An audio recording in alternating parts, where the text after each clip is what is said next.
Antes da gente entrar nos módulos e o que contém um sintetizador na real, é bom a gente tirar um tempo e olhar as ondas. O que compõe um som? A maioria dos sintetizadores com seus osciladores, não, vamos melhor, a maioria dos osciladores contém alguns tipos de ondas. Quando a gente está falando de sintetização normal, ou seja, a subtrativa.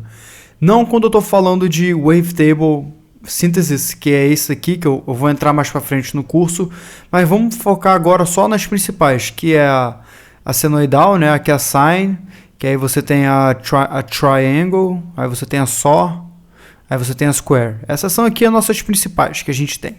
Eu vou querer mostrar um pouquinho delas e falar um pouco sobre ela e aonde é que a gente aplica ela.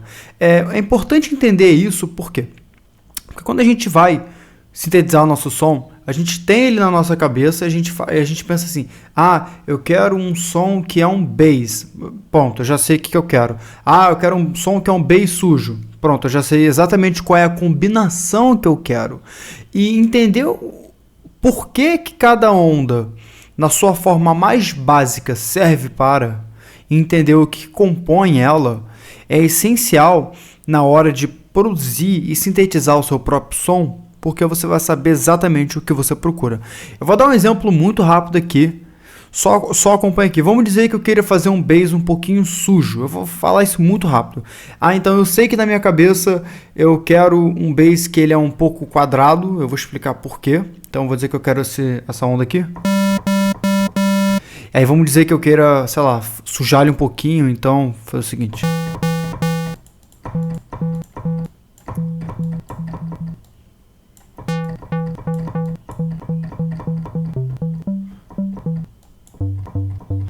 Sei lá, vamos dizer que agora eu quero que ele fique um pouquinho mais, sei lá, talvez arredondado. Um pouquinho mais sujo.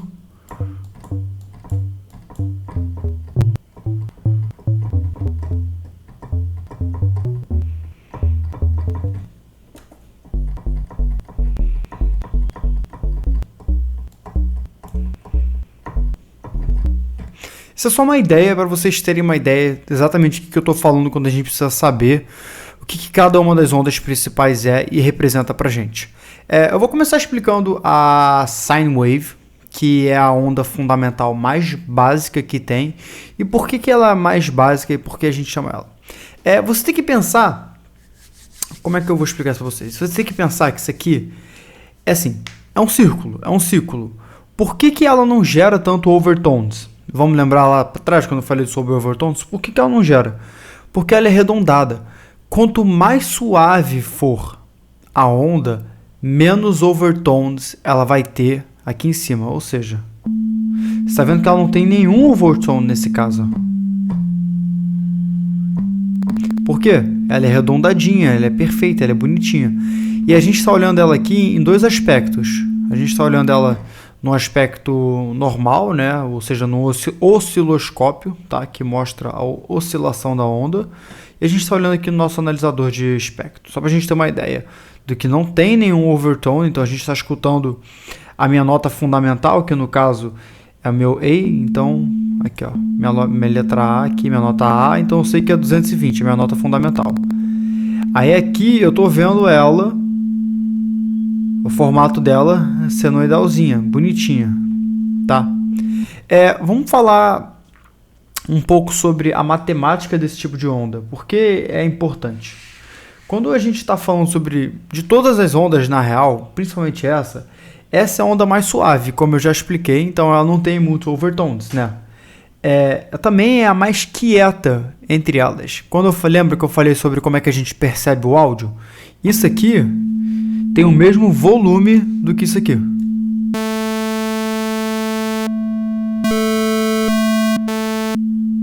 Só que a gente percebe ela ser mais baixa que o normal, mesmo que esteja no mesmo volume. Tá vendo? Bizarro isso, né? Mas eu sei, é magia negra aqui da produção musical. Uma coisa também importante se entender é que quando a gente está falando sobre ondas, a gente está falando sobre ciclos, ou seja, uma onda por segundo, ou seja, um ciclo. Digamos que isso aqui seja 0, aqui é menos 1, aqui é 0, aqui é 1 e aqui é 0. Basicamente, isso aqui é um círculo. Então, deixa eu mostrar para vocês isso aqui. Vou pegar um círculo aqui, acho que não vai ser um círculo perfeito.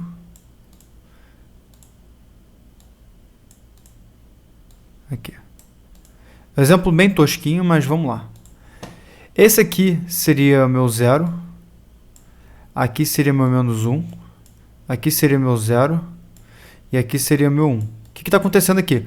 Você tem que pensar que ele tem que partir do 0, tá? E voltar para o 0. É esse 0, não esse 0. Porque se ele só vier para cá, ele só está fazendo 180 graus. Não é o que a gente quer. Tem que ser um ciclo completo. E como é que a gente enxerga isso na produção aqui? Deixa eu pegar essa minha onda aqui. Essa mesmo, 0 caô. Deixa eu trazer ela aqui dentro. Aqui, só para a gente poder enxergar ela. Do mesmo jeito que eu expliquei. Vou aumentar aqui. Deixa eu botar em vermelho. Essa aqui seria o meu ponto 0. Ou seja, aqui é meu 0. Aqui é meu menos 1. Aqui é meu 0. Aqui é meu 1. E aqui é meu 0. Isso aqui é um ciclo.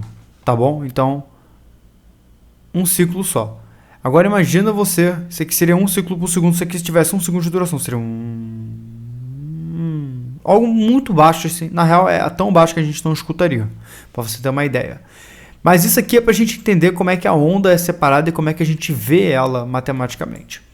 Beleza, agora que a gente tirou isso, o que acontece se a gente começar a aumentar os ciclos? A gente aumenta o nosso pitch, ou seja...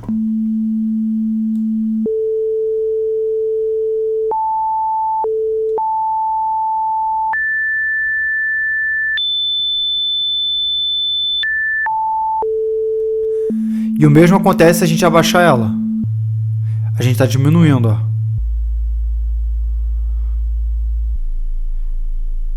Pronto, basicamente inaudível. Aqui embaixo,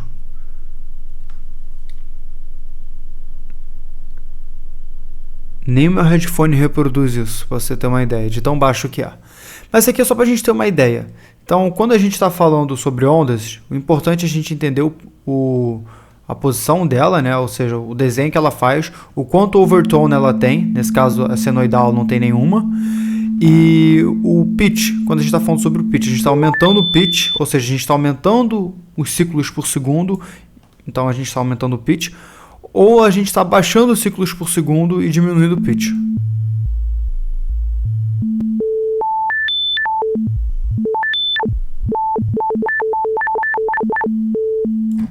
Foi. Pronto, então essa aqui é a onda senoidal, é a onda principal. Para que ela serve na real? Porque é só falar isso tudo para vocês e você... Tá bom. Beleza, próximo vídeo. Não, para que ela realmente serve? Cara, ela é muito boa para sub-bases. Tipo, ela é maravilhosa. Você ter uma onda bem definida para o sub, que ele não acaba muito mesclando, ficando muito ruim, perfeitamente para ela. Outra coisa também é para fazer layering de leads, ou seja, botar 2 leads um em cima do outro, e aí o segundo layer, ou seja, a segunda camada, pode ser uma lead com uma senoidal, ela acaba dando mais uma encorpada para ela, né? Então, isso aqui são 2 itens muito bons. E para base de, assim, não de gênero específico, mas bases em gerais, quando você quer um base mais arredondado, um base mais bonitinho, mais comportado, a gente está falando de sempre um base com uma onda senoidal. Então é isso, a primeira parte da nossa onda é essa. Agora eu vou explicar as outras para vocês.